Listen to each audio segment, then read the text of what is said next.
Hello YouTube. This scene probably looks familiar. I know I'm uploading this a week after I recorded the last video, but I'm recording this video on the same day. So, last video was a discussion video about is Yu-Gi-Oh! New player friendly. If you want to know what I think, watch the other video. I really don't want to get into it again because I know I'm going to completely botch what I'm going to be talking about on this one. I'm actually going to try and finish this mock duel that I was going to do in the last one, but I didn't because I got distracted and had to record the last one twice. But that's because the topic I was talking about had many different things to look into. This one, not really, because it's one little thing. Is Yu-Gi-Oh! Or no. I was like, is Yu-Gi-Oh! New Player Friendly Part 2? But no, that's not what I'm going to talk about. What I'm going to talk about today is short printing. How it affects the game. I'm going to set this in pass. So, short printing. Yes, it's an issue. It's a big issue. Very, very, very big issue. Oh wait, shit. No, this hand is garbage. It was almost good. Like, okay. This is what you want to see in your hand. This, don't really care for. This one, you don't want to see it, but if you see it, it's fine. You don't want to see this because it's a one-off. Anyways, I'm going to continue.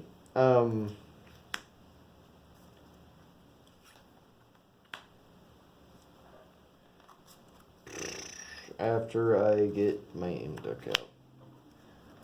So, I'm going to continue. Now, Yu-Gi-Oh!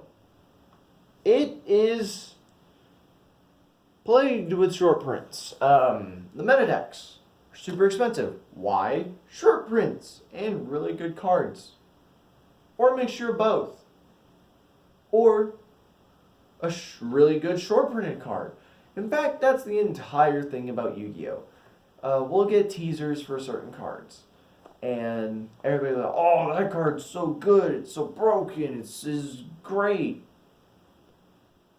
And then stores will open up a booster case or several booster cases of the set and pull like 3.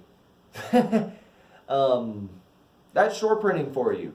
That is severe short printing for you. Why is that an issue?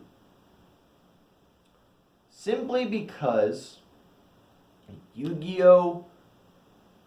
Needs consistency with the printings so it can have consistency with the decks. Another thing that's an issue with the short printing is it makes cards overly expensive when they're not really the most broken thing in the world.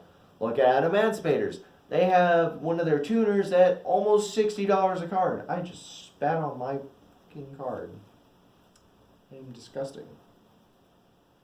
I'm sorry. But yes, Emancipators have a card in their main deck that's like almost $60, or is $60. I don't remember where it last left off. I'm going to be honest with you. Sweet. Normal. Oop. Index effect. Special summon. Effect to search. Wait, actually, on the Imduck. Called by Banisher Imduck. Well,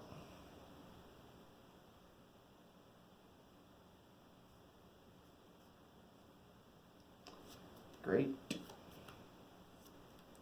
Gotta pass. Try. Nah. Normal summon. Game. So, I digress. Actually, before I digress, I'm going to pause and clean this up so I don't run out the time by cleanup. Okay, So I'm going to digress about short printing before I get into this. I also need to get a drink. Thank God I have a nondescript cold canned beverage behind me that is non-alcoholic, I swear, because I don't like the idea of drinking. So don't expect anything from me about me being drunk on this channel, because yes, I already sound drunk as is. So I don't need alcohol. Anyways, I digress. Short printing.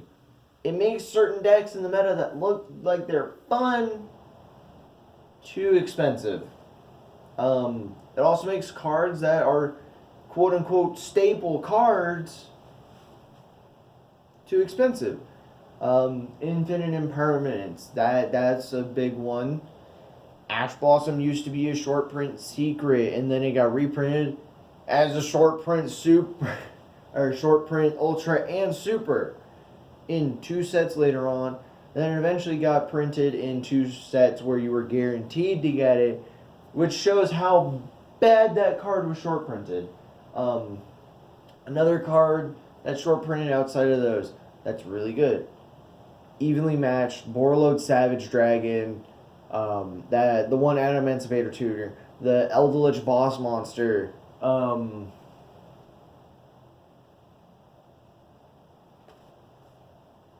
Sword Dragon is short printed in all 3 printings of it.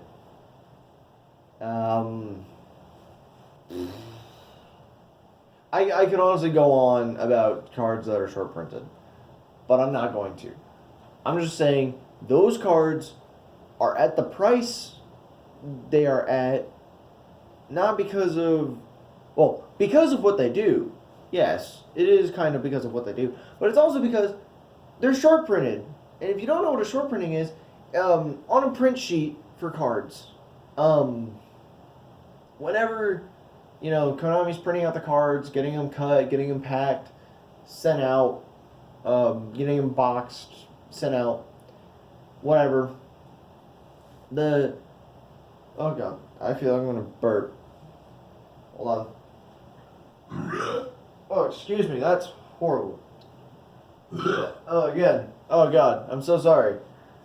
So, Konami,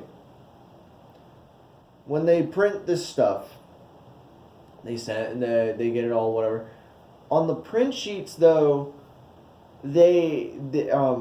what a short print is on a print sheet, it's a card that's, like, printed once for every, like, X amount of copies another card is printed. They've been getting better about not short printing stuff. In fact, if you look at Toon Chaos, a lot of people were like, oh, this card's going to be short printed. This card's going to be short printed. This card's going to be short printed. This is going to be short printed. However, that's not the case. Because in a case, funny, I made a case joke. Yeah. It's great. I'm great. I'm so dumb, but it's great. However, in a case for Yu-Gi-Oh! Or for a set, in Toon Chaos, I'm going to use that because it's probably it's the better set that's been released recently. In fact, we've got a new set coming out recently, and I'm not going to get into that. Okay, so, Konami is getting better about short printing, and Toon Chaos is a good example. I only have watched one case opening for Toon Chaos, but what I saw out of that case was equal printing for everything. I watched it on Rev's Cards YouTube channel. He does Yu-Gi-Oh! From scratch, if you didn't know. He's a great guy. I haven't talked to him at all. I watch his videos and I love them very much, because yes. Anyways, he opened a case of Toon Chaos, and he pulled roughly 4 to 5 of every ultra rare, which, Pot of Extravagance, one of the best cards in the game right now, because the fucking +1 for banishing cards out of your extra deck face down, which is essentially a free +1 if you're not even going to use your extra deck. That card got reprinted in there, and everybody was like, oh, it's going to be short printed, it's going to be a short printed ultra rare.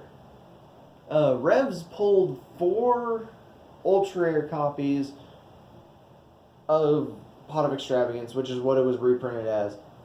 Everything else was also equal. All the super rares, he had an equal amount of them pulled. The only thing that was different between boxes was there were some super rares you'd get a play set of in the box.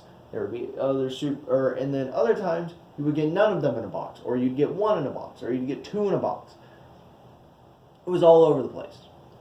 Ratios were all over the place, but that's also the first print run, and I think the only print run of Toon Chaos. I don't know if we're going to get an unlimited print run of Toon Chaos anytime soon, or at all. But, sorry, I was getting a drink. But yeah, they've gotten better about not short printing stuff. However, the big issue the one thing I'm concerned about is we still haven't gotten our Megatins for this year, and we've had 1 card announced for the Megatins for this year, and that's Red Eyes Dragoon, and it's a really, really good card. It has negates on it, it gains attack when it negates, it has, I think, built-in protection, I don't know, and it's a really good Red Eyes Dark Magician support card.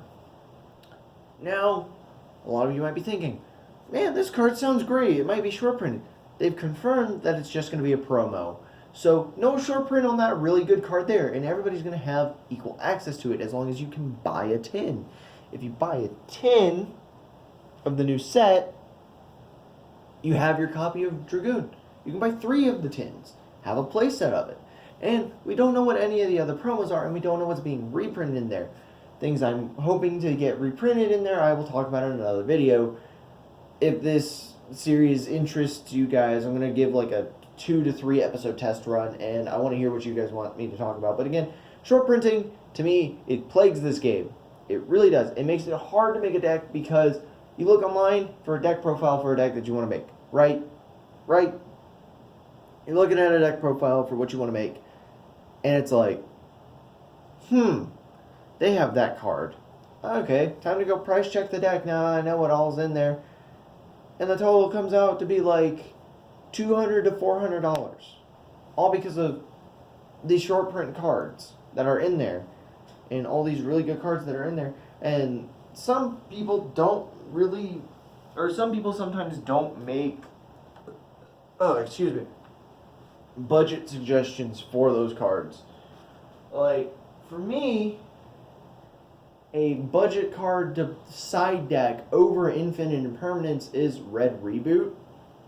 Even though that card got hit to 1 on the ban list because they hand Counter Trap that negates trap cards, I believe. But you have to pay half your life points. Infinite Impermanence is far better, even though, yes, it's not a Counter Trap. Because you don't have to pay half your life points. If you have no cards, you can activate it from your hand. And you get a bonus for having it set and then activated. Which is, like, Infinite Impermanence is good going first, and it's good going second. It does not matter in Red Reboot. I mean, yeah, you can kind of make the same argument. It's good going first and going second, and it's a counter trap, so it's harder to chain to. But it's not as good as Imperm.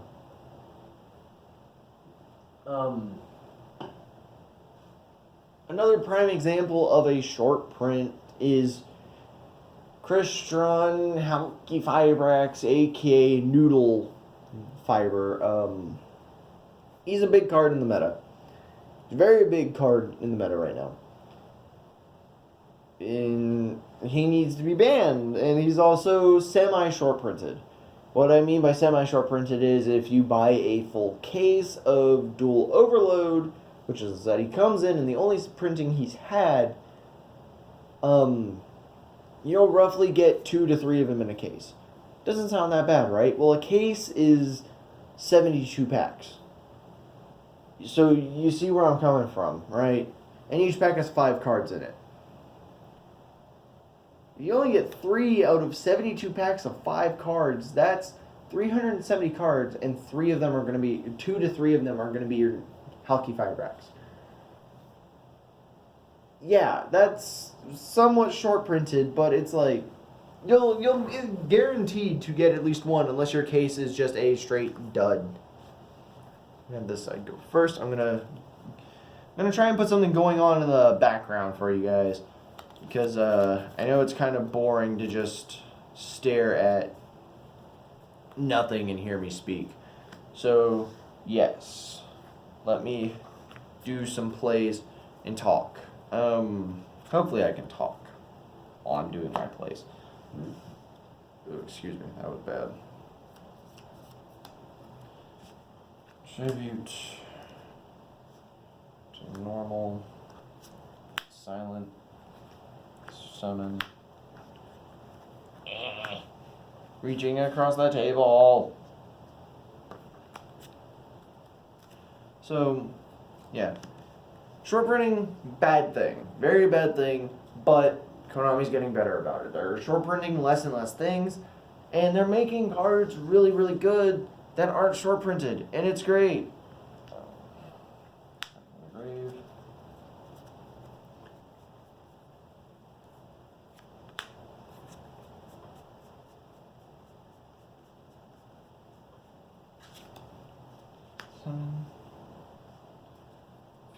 Effectively search second. So my whole standpoint on short printing is, I honestly believe that, I know this is gonna sound dumb, but if they would pay a bit closer attention to the print sheets, like get like a clipboard with a list of the cards on the print sheet, and then tally mark each one. And if they notice, hey, this one hasn't been printed as much as these other ones, and if they were trying to adjust something to help with that, I honestly think that would make the whole short printing issue go away a little bit. Not really, but kind of.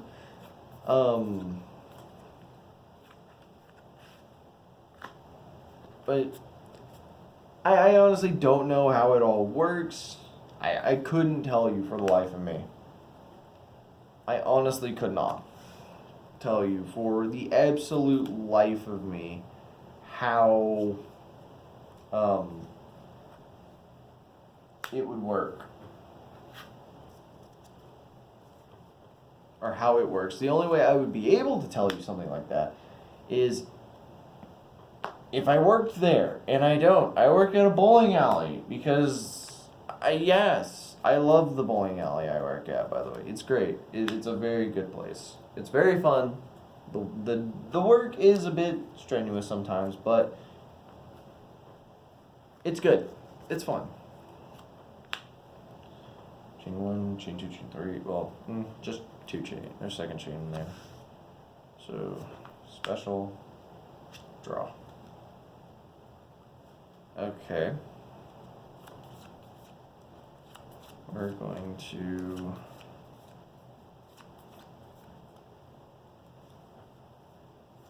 Swing of Memories. Yes, this is what this deck is meant to do. You're supposed to repetitively summon out of the graveyard.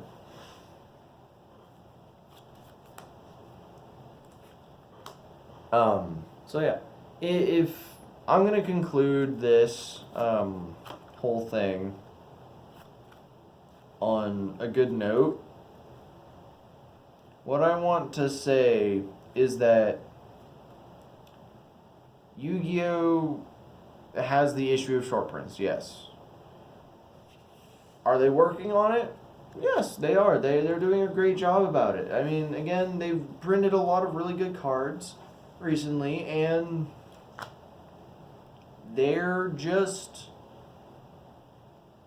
trying to fix the issue. They might be adjusting their systems or their printers. They might be adjusting whatever on everything right now as we speak. We don't know.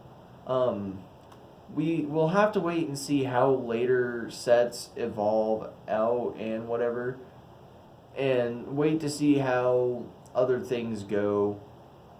Like the Battles of Legend set that's coming out on the 24th. We have to wait and see how that goes. Other than that, I can't really say a whole lot on short printing because, again, I don't know what goes into it.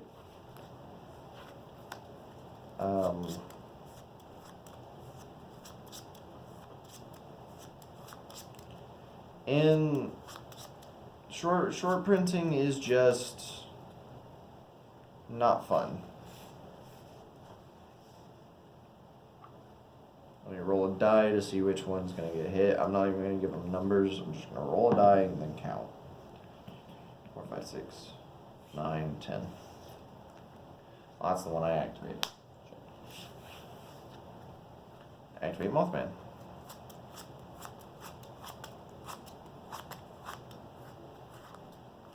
So, that's my honest opinion on short printing. And again, this whole series is my opinion. If this series takes off, and I consistently remember to do it. Odds evens.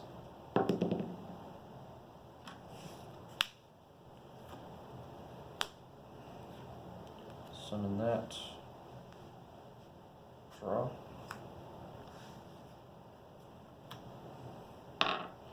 So anyways, guys, I'm actually going to cut this off here so I don't just ramble on about the short printing, but if I'm going to be honest, short printing can technically be an easy issue to fix. They've just taken their sweet time trying to fix it.